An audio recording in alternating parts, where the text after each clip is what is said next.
Hey guys, it's Alex from Disciples here again with a Subterror deck for the June 2020 ban list.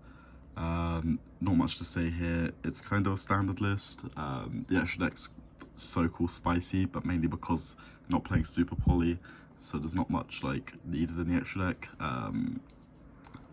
I think the main's majority standard, but like I'll go through the reasoning anyway while we go through it. But yeah, hope you guys enjoyed the video. So going on to the main deck, we've got 3 Subterror Guru. This card's pretty insane. On flip adds a Subterror monster, a Subterror card even, from your deck to your hand, and then it becomes a quick play Book of Moon if you control a face-up Subterror card. So you can do cool interactions with the Subterror Final Battle, where you can like flip this, so your monster is, say, activated effects of Subterror cards cannot be negated.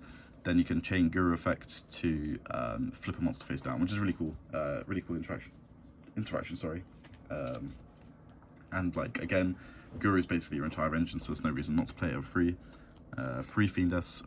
Again, this is probably like the second best Subterror monster. It's a negate by sending it from field to grave to Book of Moon, a Subterror monster you control, and then negate a card or effect, card activation or effect, which is also again really insane. And then you can Book of Moon a monster you control to summon a Subterror monster from your hand or graveyard in face up or face down defense position. So this is really key also just for mid game grinding with resources. You can also do like cool plays where like when you're starting to run out of Fiendesses, you can like have one in your graveyard, go Fiendess effect target itself, flip it face down, and summon the other Fiendess from grave. So it just gives you like more use out of your Fiendesses, which is really important. And then the last like 2 Subterror monsters are the 1 Nemesis Archer and 1 Umastrix. So Archer's cool because it lets you like use Guru efficiently. It lets you Book of Moon a monster, then Archer just crash and attack into it and then start damage step, shuffle the face down monster into the deck. Then it also just floats into a Subterror monster when it's destroyed by a battle card effect, which is really key for stuff like the True Draco matchup, where they have cards like Apocalypse, etc., which just destroy your monsters consistently.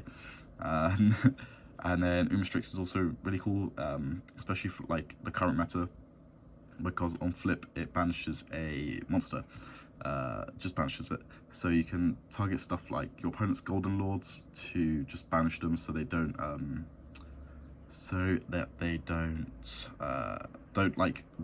in the grind game because they just don't have any Golden Lords left, and it means that all of their golden land traps just don't do anything. But it also just beats Block Dragon and like the mid game Subterror if you're able to grind them out, which is really key if you're going first. So that's it for the Subterror monsters, all 8 of them.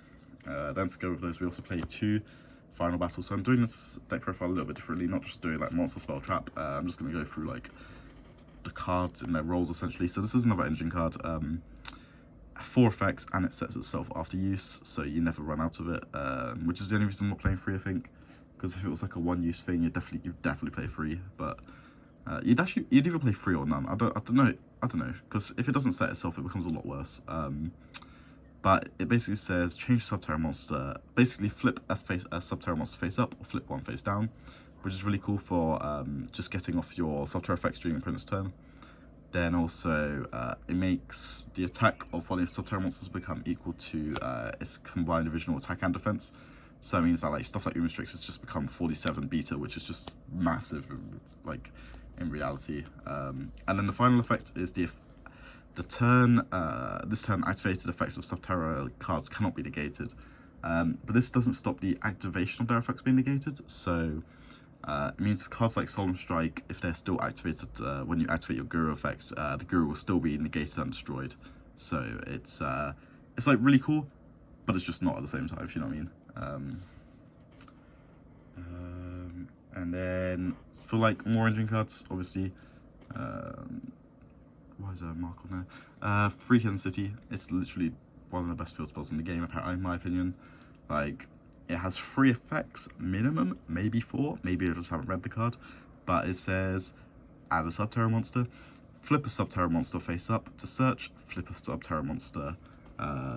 Actually, just flips it face up, doesn't it? Doesn't flip face down. I'm wrong. Yep, I'm not wrong. It does just flip up. For some reason, I thought it flipped down as well. But also, when your opponent declares an attack and you have a face down Subterror monster, you can flip that face up to negate the attack. Again, also triggers your Subterror flip effects, which is really, really cool. So we're playing 3 of that, and to go over it, obviously, like the 1 terraforming, because you just want maximum consistency. Then playing 6 pot cards. So this just makes sense in my eyes. You just want to activate these cards, you want to resolve them, you want to get as such much as a consistent start as you possibly can. You want to have like hidden city access, and you want to be able to get to like trap cards and hand traps.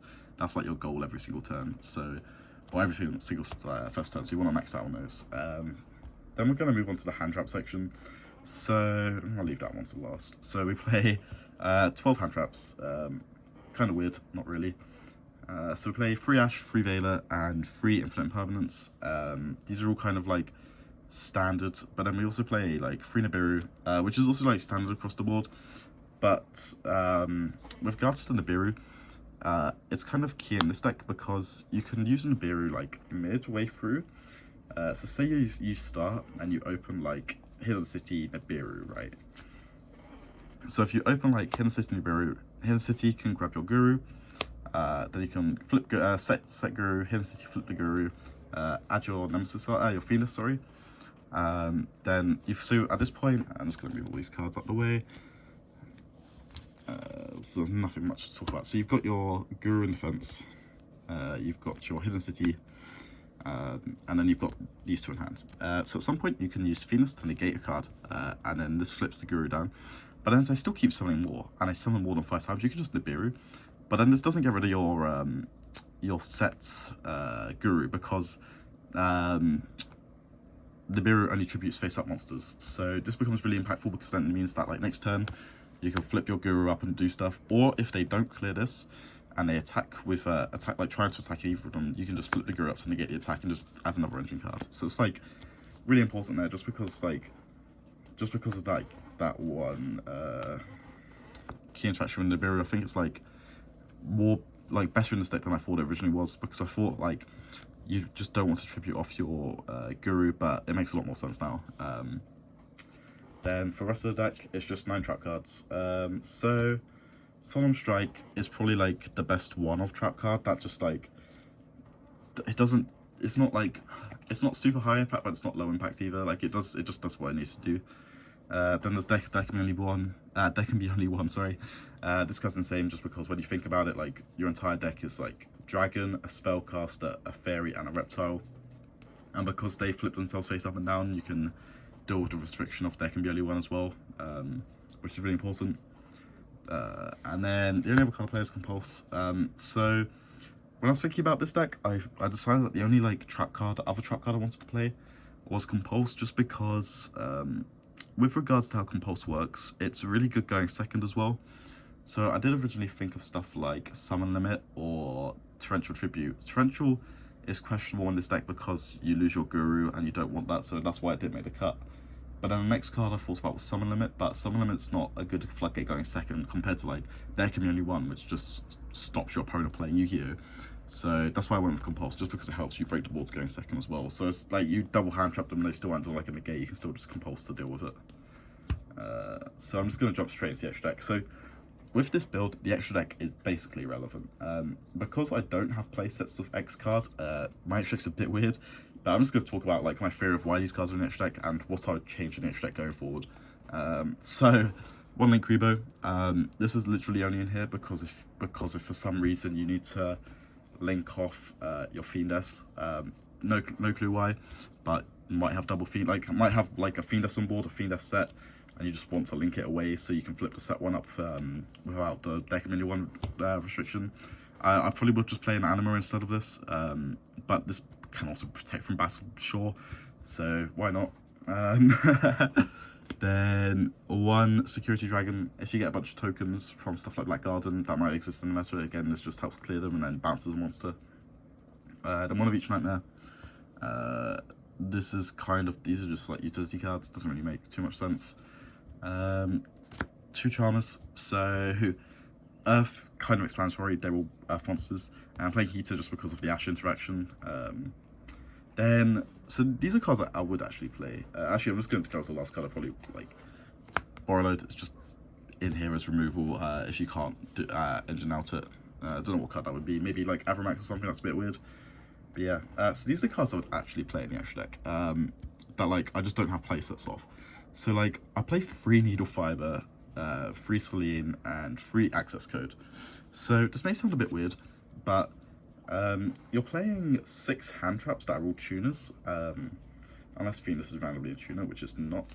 So you're playing 6 tuners that are random. 6 tuners in your deck, and as long as you've got a Veiler in graveyard, it means that, oh sorry, in deck even, it means that you can just like go Fiber, F, summon Veiler, make your Selene up here, and then you can just make Access Code, and you'll play a bunch of spells. So, and your opponent also probably plays spells, so there's like a high chance there'll be 3 spells in grave for when you summon the Selene. So just be able to summon the Veiler back, and I think it makes a lot of sense because this deck doesn't actually use its extra deck at all. So like just having this utility in extra deck just makes a lot of sense. It's just a way of clearing boards. And as go with this, I'll probably just play like multiple numbers of like these Charmer cards just to help increase that odds. And then also, so like the other cards I'm playing in the extra deck are Hyper Library, Wonder Magician, and Formula Synchron. I'm just going to move those over quickly. So Formula Magician draws a card. Formula Synchron, sorry, draws a card. Wonder Magician is a spell trap pop. But these are just here for like, if your Crystron Hug Fibrax gets hand trapped, it means that you've just got something to float into. But this is just, in theory wise, this all just makes sense towards the extra deck because it means that you've just got more ways to kill sometimes, because sometimes like against Eldritch you probably just don't want to extend the game too far because the Eldritch cards just like recycle themselves, so you might just want to push at some point with like this combo to get into Access Code. So this is something I definitely consider when building the deck, and I'll probably just build the extra deck around this because I don't think any other extra deck cards are realistically going to come up unless you're playing Super Poly. I guess Crackdown, but like again with Crackdown, like you probably just do the exact same thing as this. So the other change I'd consider making is, yeah, probably just playing like multiples of these and then maybe these 2 Charmer cards as well. But yeah, that's about it for the deck profile here. What are we going to throw on the board? I'm just going to put 2 cards here. So yeah, guys, that was my Subterror deck profile. I played this like, again, like this is one of the decks that I just like randomly enjoy playing. I played it for YCS London after spending all of the Friday scrambling to find a deck to play because I was going to play Marincess for the Bants and then I couldn't get Blue Tangs. So I saw Tom Rose was playing Subterror. I was like, okay, can I have his list? Got his list, and then I started off like 5-0. I beat 2 guys that topped and Jack Verma, who like unfortunately bubbled, sad. And then yeah, I lost to Gabriel, who's now on our team, round 9 or 10, and that knocked me out. So like that was like my second experience playing it. Like I played it for 1 locals before then, and I don't know, it's really like there's something really novel about just like flip summoning, and I don't know what it is, but like, it's just really enjoyable to do. But yeah. Hey guys, thanks for watching today's video. If you enjoyed it, don't forget to like, comment and subscribe to the channel, as well as follow all of our socials in the description below to keep up to date on the team. Also check out all of our sponsors at the Brotherhood Games and Messmats in the description for high quality products and one of the best tournament organisers in the UK. Thanks for watching the video and see you